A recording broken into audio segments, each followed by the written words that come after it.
Bangladesh embassy Riyad তারা আবারও একটি সফরের সময়সূচি ঘোষণা করেছেন।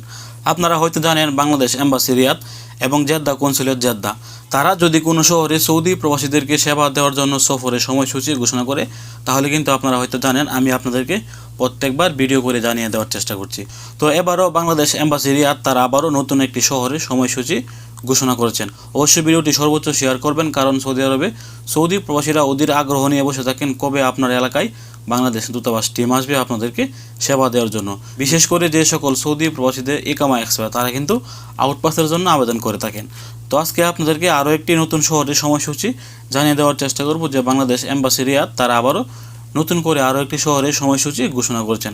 এই এপ্রিল মাসের 26 তারিখ এবং 27 তারিখে সকল প্রবাসীরা হাফার আল বাতেনের আছেন অথবা হাফার আল বাতেনের আশেপাশে যে সকল প্রবাসীরা আছেন, আপনারা চাইলে এই এপ্রিল মাসের 26 তারিখ এবং 27 তারিখ শুক্রবার ও শনিবার সকাল 8টা থেকে বিকাল 4টা পর্যন্ত স্থান ইস্তারাহা আল সাইমা হারা আল তোয়ালা হাফার আল বাতেন যে সকল প্রবাসীরা হাফার আল বাতেনে আছেন এবং হাফার আল বাতেনের আশেপাশে যে সকল প্রবাসীরা আছেন, আপনারা চাইলে কিন্তু দূতাবাসের সফর টিম থেকে এই সেবাগুলি নিতে পারবেন।